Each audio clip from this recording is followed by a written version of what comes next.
Chelsea freaking Digger!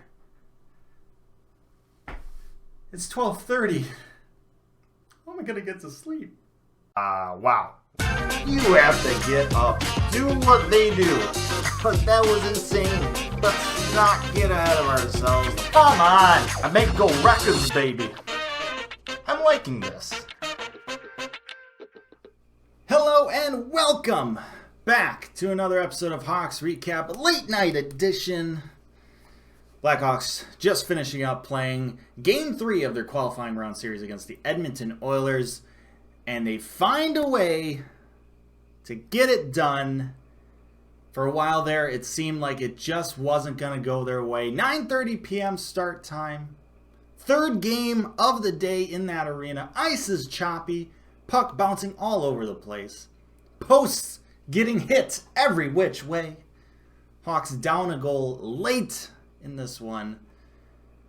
But they find a way to get the job done, and they didn't even need overtime. Hawks win Game 3 against the Oilers by a final score of 4-3 and take a 2-1 series lead, putting the Edmonton Oilers, the 5th seed, on the brink of elimination. You could tell right away that this was going to be a sloppy game. The ice was super choppy.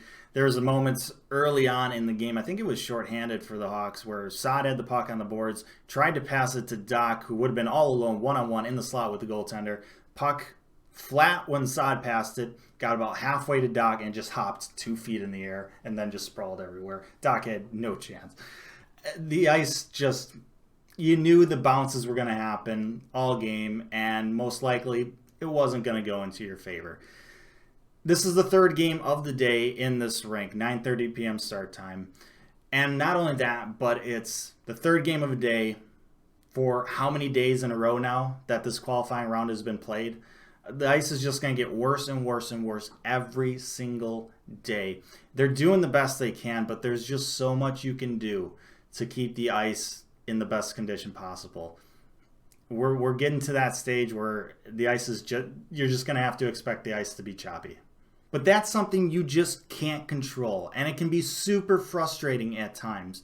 But as a player, you have to find a way to block that out and focus on the things that you can control. And for the Hawks, that meant playing more like they did in Game 1 than how they played in Game 2. That meant getting their legs under them, skating, pressuring, playing the right way. And that, for the most part, is what they did in this game. And it gave them an opportunity to overcome the sloppy ice. With that said, the Hawks put themselves in a bad spot early in this game, and it came 3 minutes in. Jonathan Toews, the captain, takes a bad hooking penalty, sends him to the box, and puts the very, very deadly Oilers power play onto the ice, and that's just not a good strategy if you're the Hawks. We've said that all series long. And with the Oilers scoring first in both games 1 and 2, it just seemed inevitable that they were going to score first again here in Game 3. But thankfully, the Hawks PK find a way to kill off that penalty, and that seemed to give them life as they went along early in that first period.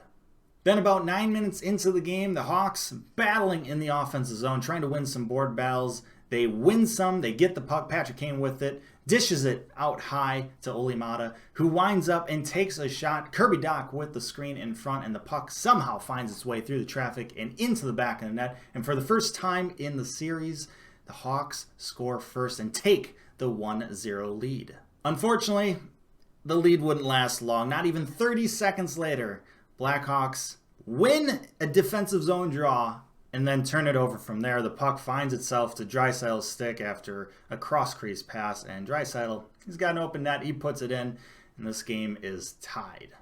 Near the end of the period, the Hawks would get a 5-on-3 power play opportunity, 2-man advantage, thanks to a pretty soft-looking call on Chris Russell.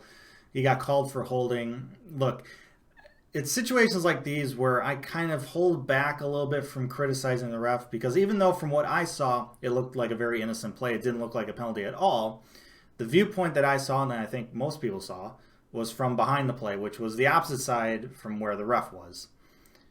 Sometimes things look worse from one vantage point compared to another.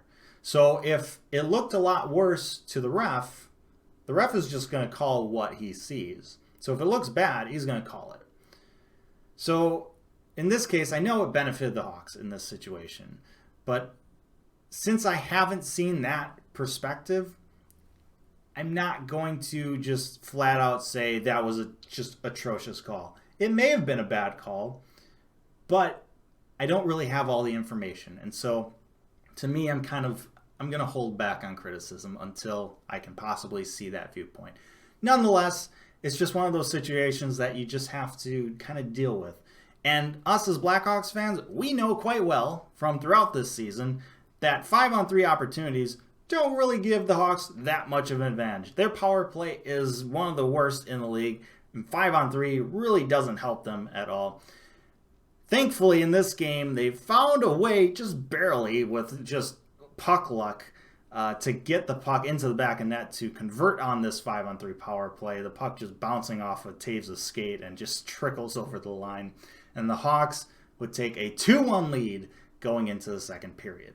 Now, if you thought that Chris Russell penalty was bad, well, good news is it prepared you, at least, for the second period. That second period was just it was just not fun to watch. For a series that has been one of the more exciting series in this qualifying round, back and forth, some high-skilled, you got Connor McDavid, Leon Draisaitl, and then obviously Jonathan Toews, Patrick Kane, and company.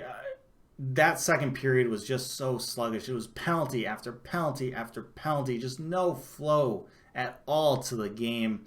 And then even worse for the Blackhawks because they converted on none of their power plays. They were 1 for 6 in this game on power play.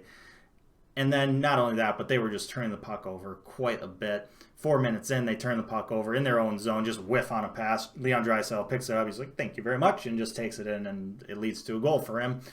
And then the Oilers would get a power play late in the period, and once again, a late period goal. 7 seconds left.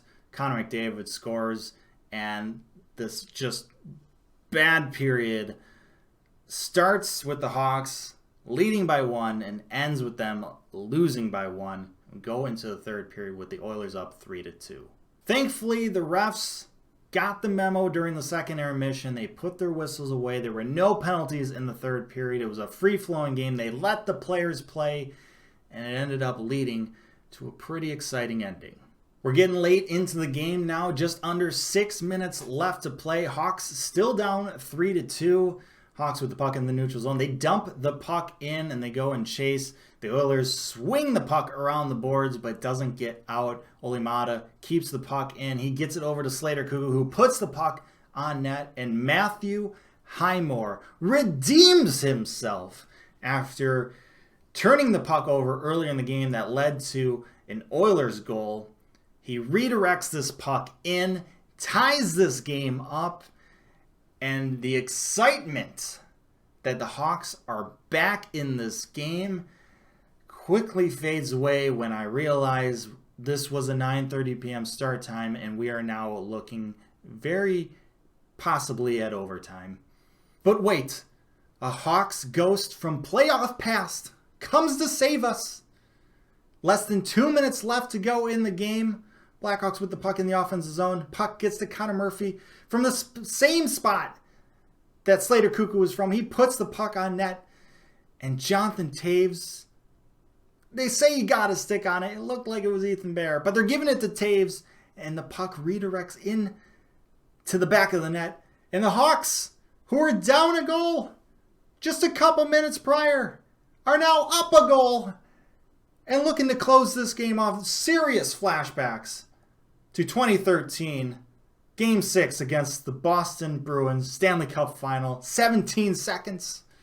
I know these two goals didn't happen that quickly apart, but it was similar feeling, that feeling of down a goal, just trying to find a way to tie, then the jubilation of tying the game up and thinking we're going into overtime and preparing for that, and then all out of nowhere, scoring another goal to now put yourself in the lead, to then win the game.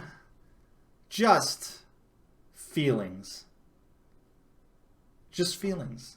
The Hawks had so many opportunities in this game to be in control, but they just weren't taking advantage of their opportunities, weren't taking advantage of their power plays.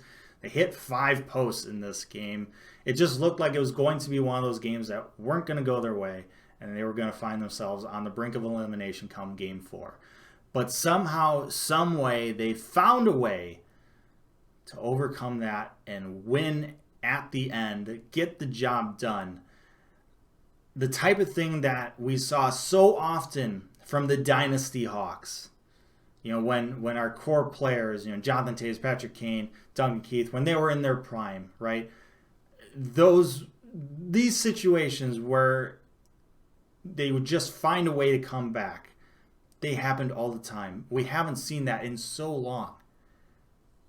This feels so good to see again. And for it to happen not only with, you know, those older core guys, but with the younger guys as well, to give them a taste of that, to give them a taste of, we can do this, we can come back. That type of confidence, that's huge. That is huge.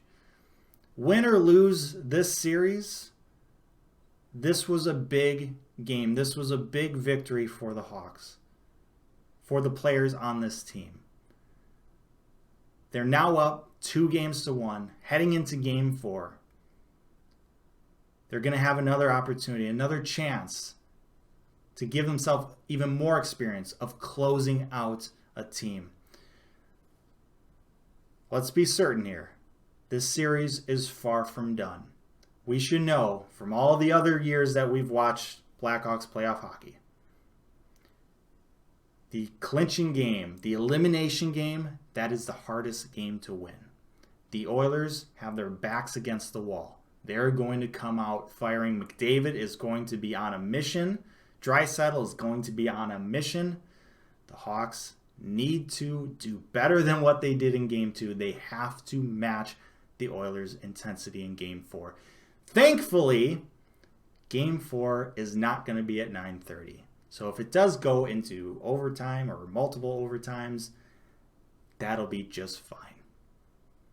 Thank you so much for watching this episode of Hawks Recap. I really hope you enjoyed it. Let me know your thoughts down in the comment section below. Like, share, and subscribe. Appreciate that as always. But most importantly, stay safe, make good decisions, and I'll see you next time.